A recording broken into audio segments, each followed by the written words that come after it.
इस डर के केंद्र में एक आंकड़ा है, 19 लाख करोड़। इस आंकड़े में इतने जीरो लगे हैं कि एक बार सही से गिनने में भी आपको मुश्किल हो सकती है।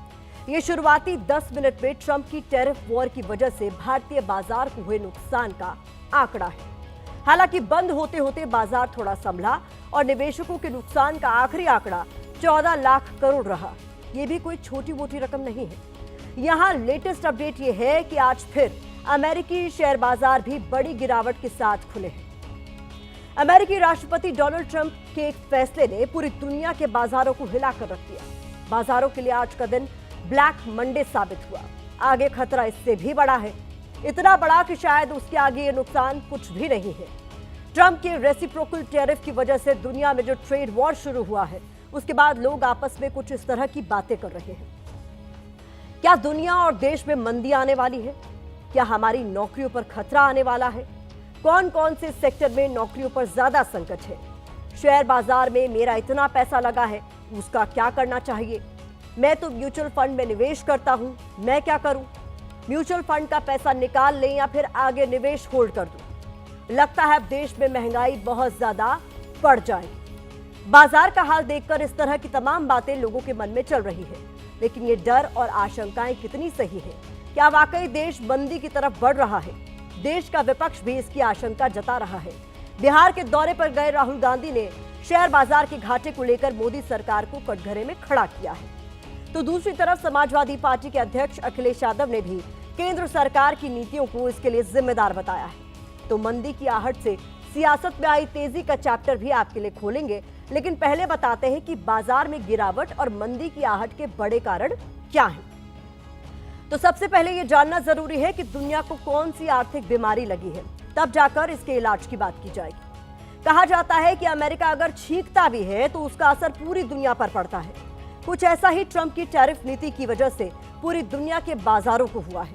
इस बड़ी गिरावट की जो वजह सामने आ रही है, उसके मुताबिक टैरिफ को लेकर डोनाल्ड ट्रंप का सख्त रवैया, उनका स्टैंड, चीन के जवाबी टैरिफ की वजह से ट्रेड वॉर की आशंका, ट्रेड वॉर की वजह से सप्लाई चेन के डिस्टर्ब होने का डर, सप्लाई चेन बिगड़ने की वजह से दुनिया में मंदी की आहट, क्रूड ऑयल, सोना, चांदी, इन तमाम वैश्विक सामानों की कीमतों में तेजी से गिरावट, पूरी दुनिया में महंगाई बढ़ने की आशंका। यह तो हुई बाजार की बात, लेकिन सिलसिला यहां रुकने वाला नहीं है, बल्कि बाजार के घाटे से होता हुआ यह हमारी और आपकी जिंदगी में घुसपैठ करने वाला है। इसकी एक पूरी चेन है। जैसे ब्लैक मंडे हुआ, आगे ब्लैक वीक की आशंका है, फिर मंदी की आहट है। ब्रिटेन जैसे देश डी ग्लोबलाइजेशन यानी दुनिया के देशों के बीच व्यापार, निवेश और आपसी निर्भरता में कमी जैसे सख्त कदम उठाने पर विचार कर रहे हैं। इसके बाद क्या होगा? दुनिया भर की कंपनियों को घाटे की शुरुआत होगी। यहां से नौकरी से छटनियां शुरू हो सकती हैं। लेकिन जिस व्यक्ति के फैसले से दुनिया में इतना सब कुछ हो रहा है, उसे इससे कोई फर्क नहीं पड़ रहा है। अमेरिकी राष्ट्रपति डोनाल्ड ट्रंप कह रहे हैं कि कभी-कभी कुछ ठीक करने के लिए कड़वी दवा लेनी पड़ती है।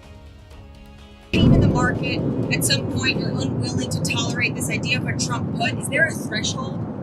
I think your question is so stupid. I mean, I think it's I don't want anything to go down, but sometimes you have to take medicine to fix something. Now, what's going to happen with the market, I can't tell you, but I can tell you our country has gotten a lot stronger. We have been treated so badly by other countries because we had stupid leadership that allowed this to happen.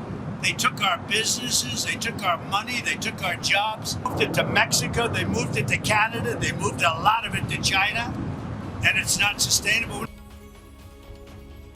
माना जा रहा है कि Trump के tariff terror का असर भारत की अर्थव्यवस्था पर दिखना शुरू हो चुका है। सरकार ने पेट्रोल और डीजल पर एक्साइज ड्यूटी को 2 रुपए तक बढ़ा दिया है। हालांकि इसका असर अभी हमें और आपको मिलने वाले पेट्रोल डीजल की कीमतों पर नहीं पड़ेगा, सरकार की तरफ से ये कहा गया है। लेकिन आम आदमी को परेशान करने वाली खबर यह है कि आपकी रसोई का गैस सिलेंडर महंगा हो गया है। घरेलू सिलेंडर की कीमतों में 50 रुपए प्रति सिलेंडर का इजाफा हुआ है। अब एलपीजी सिलेंडर 803 की जगह 853 रुपए में मिलेगा। इससे इतना तो तय है कि सरकार के भीतर भी मंदी को लेकर चिंता जरूर पैदा हो रही है। ऐसे में अगर मंदी आई तो किस सेक्टर में कितना नुकसान हो सकता है, इसके बारे में भी अनुमानों पर आधारित हमारी अगली रिपोर्ट से आपको जानकारी मिलेगी।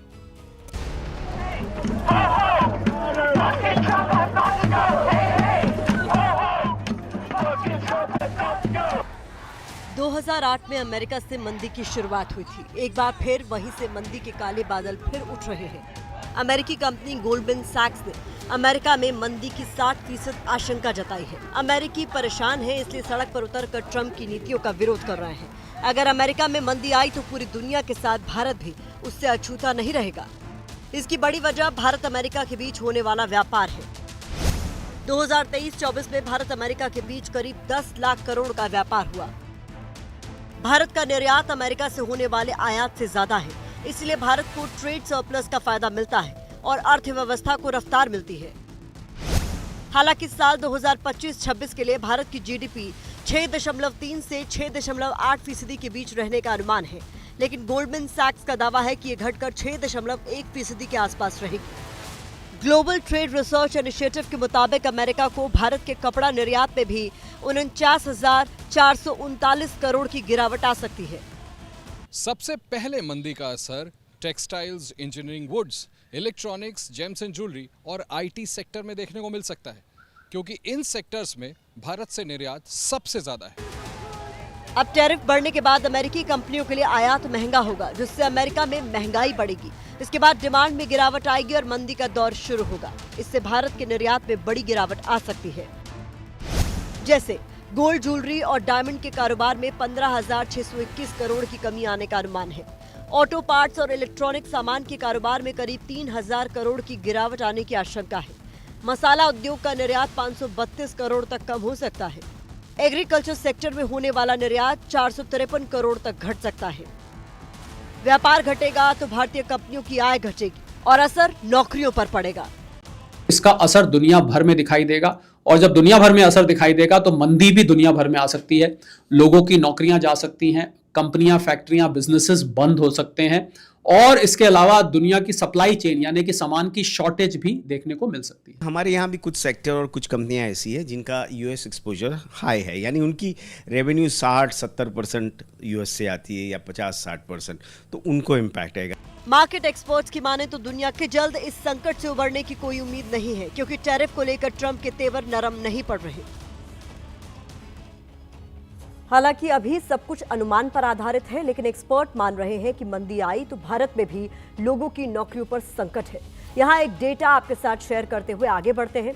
अंतर्राष्ट्रीय श्रम संगठन ILO की एक रिपोर्ट में कहा गया है कि 2023 में भारत में जितने बेरोजगार थे उनमें से 83% युवा थे। हालांकि भारत सरकार ने ILO के डेटा पर आपत्ति जाहिर की थी। आंकड़ों के फेर में ना उलझकर बात मुद्दे की करते हैं। देश में अगर मंदी आई तो सबसे ज्यादा असर युवाओं पर ही पड़ने वाला है।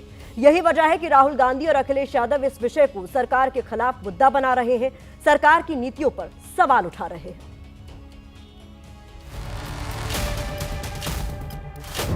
आपने देखा होगा अमेरिका के राष्ट्रपति ने स्टॉक मार्केट की धज्जियां उड़ा दी हैं, देखा होगा, देखा ना।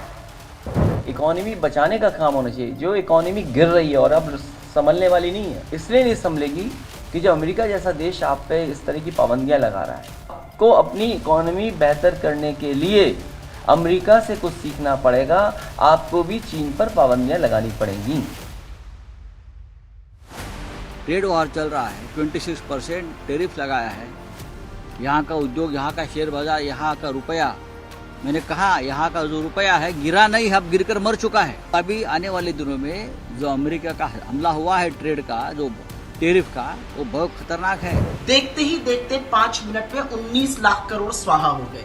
छोटे निवेशक बेचारे खड़े अपनी ये बर्बादी देख रहे हैं, लेकिन लोगों को लपक लपक के स्टॉक खरीदने की टिप्स देने वाले मोदी और शाह आज खामोश क्यों हैं?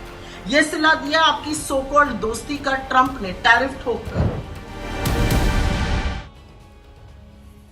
तो राजनीति में तेजी है, बाजार में मंदी है और नौकरियों पर संकट का अनुमान है। इन सब के बीच एक आम निवेशक के मन में बेचैनी है। वो सोच रहा है कि क्या करें और क्या ना करें, क्योंकि देश में लगभग 11 करोड़ लोग स्टॉक मार्केट में निवेश करते हैं। बाजार गिरने के बाद वो क्या महसूस कर रहे हैं और मार्केट एक्सपर्ट्स उन्हें आगे क्या करने की सलाह दे रहे हैं, ये देखना आपके लिए बेहद जरूरी है। टैरिफ का एक बहुत बड़ा झटका लग गया है। लगभग 30 से 40% हमारा पोर्टफोलियो डिक्लाइन हो गया है। लोगों को निवेश के लिए समझना पड़ेगा कि हम कैसे निवेश करेंगे, क्या होगा, और सरकार ने इसके लिए कुछ ना कुछ जरूर प्रोटेक्शन करना चाहिए। गोल्ड से निकालते तो शेयर्स करते हैं, शेयर्स से होता तो गोल्ड में होता है। तो अभी तो हमारा तो दोनों साइड से नुकसान ही हो रहा है। निवेश का सही समय ये नहीं है, क्योंकि कितना मार्केट गिरेगा, ये अनप्रेडिक्टेबल मार्केट है। ये दो व्यक्तियों के दिमाग में क्या उसके द्वारा ये निर्धारित हो रहा है, पूरा ग्लोबल टैरिफ हुआ है। इस तरह की पीछे बचने के लिए आपको थोड़ा थोड़ा निकलना आना चाहिए। आप नहीं निकलते तो वापस उधर के उधर रह जाते हैं। इन्वेस्टर को चाहिए कि जो अपनी SIP बंद नहीं करे, इंतज़ार करे, घबराए नहीं। शेयर बाजार तो ऐसा है कि बसंत आया तो पतझड़ पे पत्ते निकल गए, लेकिन उसके बाद पुनः पत्ते आएंगे, फूल आएंगे, फल आएंगे। एक तरफ निवेशकों का घाटा हो रहा है, दूसरी तरफ देश में कई लोग क्रेडिट कार्ड का पेमेंट तक नहीं कर पा रहे हैं। रिजर्व बैंक ऑफ इंडिया यानी RBI की तरफ से जारी आंकड़ों के मुताबिक दिसंबर 2024 तक क्रेडिट कार्ड्स का NPA यानी नॉन परफॉर्मिंग एसेट्स करीब 28% बढ़कर 6,742 करोड़ रुपए पर पहुंच गया, जबकि इससे पहले साल 2023 में यह आंकड़ा 5,250 करोड़ रुपए का था। मतलब एक साल में क्रेडिट कार्ड्स का NPA करीब 1,500 करोड़ रुपए बढ़ा है, यानी खर्च बढ़ रहा है और लोगों के पास पैसे नहीं है। आखिर में हम यही कहेंगे कि अगर आप एक निवेशक हैं तो एक्सपर्ट्स की सलाह से ही आगे कोई कदम उठाएं। दूसरा, अगर आप नौकरी पेशा हैं तो खर्चों में कटौती करें और आर्थिक अड़चनों से निपटने के लिए खुद को तैयार रखें।